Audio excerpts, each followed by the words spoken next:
Howdy, y'all. Oh, there goes Marina. I'm back with part 2 of Faithful John. And I just wanted to remind everybody to watch my disclaimer, because these fairy tales are really not for kids, especially this Faithful John tale. So, here we go, part 2 of Faithful John.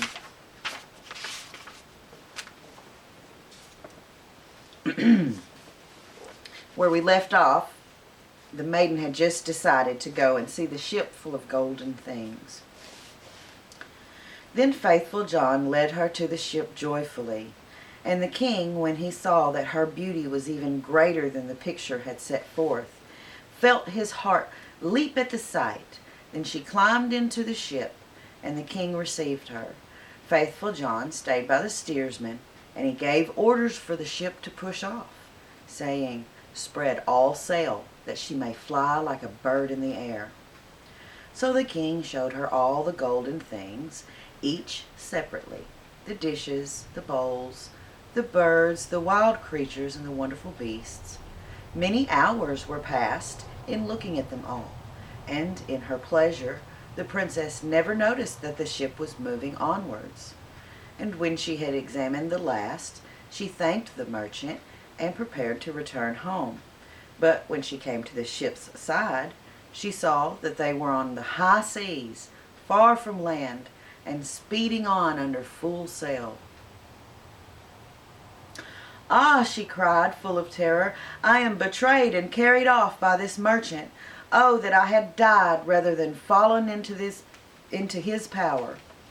But the king took hold of her hand and said, "No merchant am I, but a king, and no baser of birth than thyself. It is because of my overmastering love for thee that I have carried thee off. The first time I saw thy picture, I fell fainting to the earth." When the princess of the Golden Palace heard this, she became more trustful, and her heart inclined favorably towards him, so that she willingly consented to become his wife. It happened, however, as they were still journeying on the open sea, that Faithful John, as he sat in the forepart of the ship and made music, caught sight of 3 ravens in the air flying overhead. Then he stopped playing, and he listened to what they said to one another, for he understood them quite well. The first one cried, "Ah, there goes the princess of the Golden Palace." "Yes," answered the second, "but he has not got her safe yet."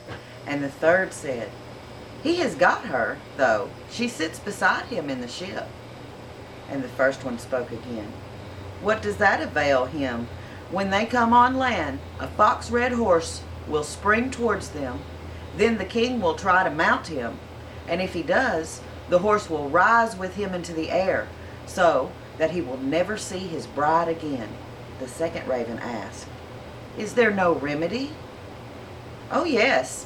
If another man mounts quickly and takes the pistol out of the holster and shoots the horse dead with it, he will save the young king. But who knows that? And he who knows it and does it will become stone from toe to knee."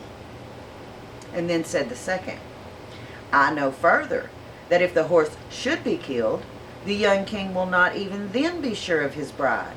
When they arrive at the castle, there will lie a wrought bride shirt in a dish, and it will seem to be all woven of gold and silver, but it is really of sulfur and pitch, and if he puts it on, it will burn him to the marrow of his bones." The third raven said, "Is there no remedy?"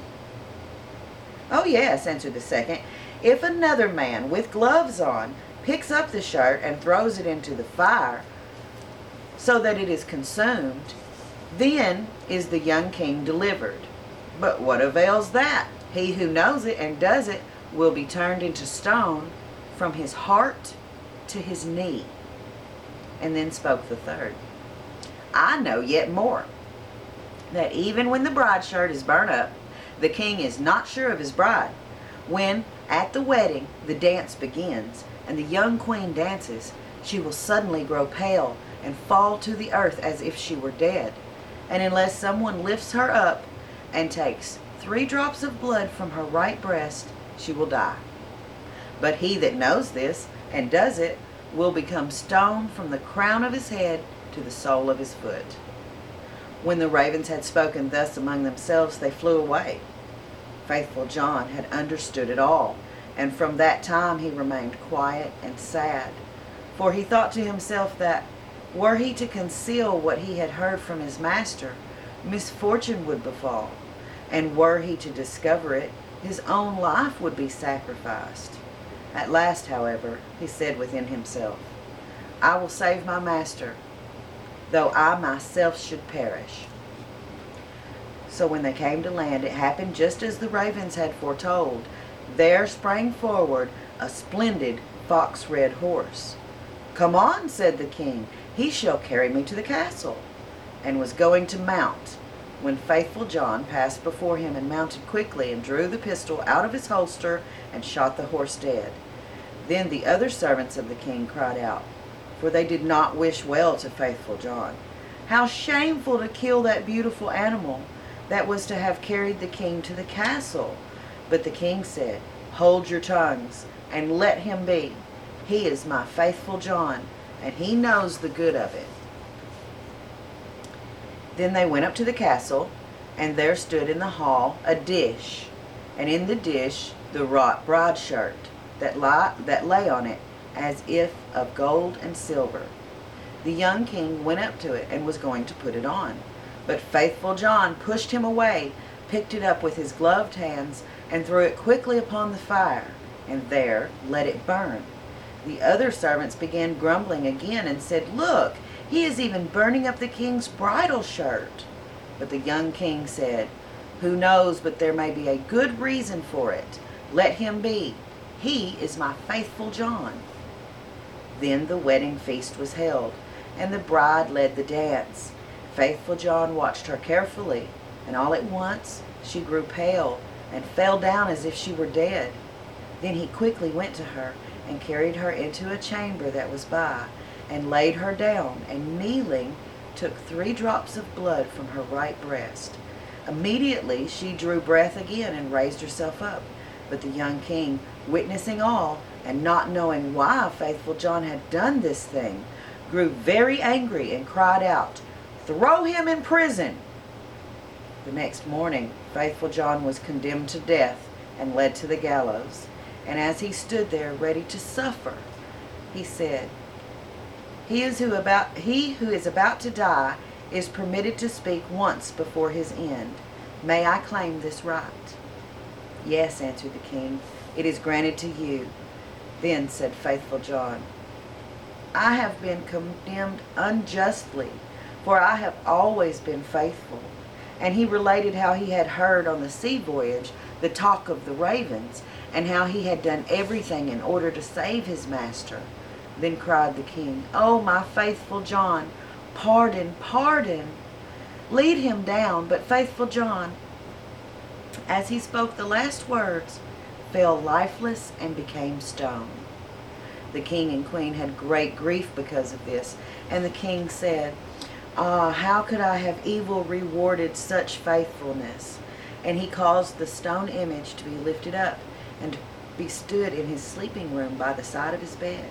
And as often as he saw it, he wept, and he said, "Would that I could bring thee back to life, my Faithful John." And sometime later, the queen bore twins, 2 little sons, that grew and thrived, and they were the joy of their parents. One day, when the queen was in church, the 2 little children were sitting and playing with their father, and he gazed at the stone image, full of sadness, and he sighed, and he cried, "Oh, that I could bring thee back to life, my Faithful John." And the statue began to speak, and it said, "Yes, thou canst bring me back to life again, if thou wilt bestow therefore thy best beloved." Then the king cried, "All that I have in the world I will give up for thee." And the stone went on to say, "If thou wilt cut the heads off thy 2 children with thy own hand, and besmear me with their blood, I shall receive life again." The king was horror-struck, and the thought that he must put his beloved children to death. But he remembered all of John's faithfulness and how he had died for him. And he drew his sword, and he cut off his children's heads with his own hand. And when he had besmeared the stone with their blood, life returned to it. And faithful John stood alive and well before him. And he said to the king, "Thy faithfulness shall not be unrewarded." And taking up the heads of the children, he set them on again, and besmeared the wound with their blood, upon which in a moment they were whole again, and jumped about, and went on playing, as if nothing had ever happened to them. Now was the king full of joy, and when he saw the queen coming, he put the faithful John and the 2 children in a great chest. And then she came in, and he said to her, "Hast thou prayed in the church?" "Yes," answered she, "but I was thinking all the while of faithful John, and how he came to such great misfortune through us." "Then," said he, "dear wife, we can give him life again, but it will cost us both our little sons, whom we must sacrifice." The queen grew pale and sick at heart, but she said, "We owe it to him because of his great faithfulness." Then the king rejoiced, because she thought as he did, and he went and unlocked the chest, and took out the children and faithful John, and said, "God be praised, he is delivered, and our little sons are ours again." And he related to her how it had all come to pass. After that, they all lived together in happiness till their lives' ends. That is the end of the story called Faithful John, which I have always found very disturbing. You probably do too. So, let me know what you think of it. And we'll see you at the next story time. Y'all be sweet.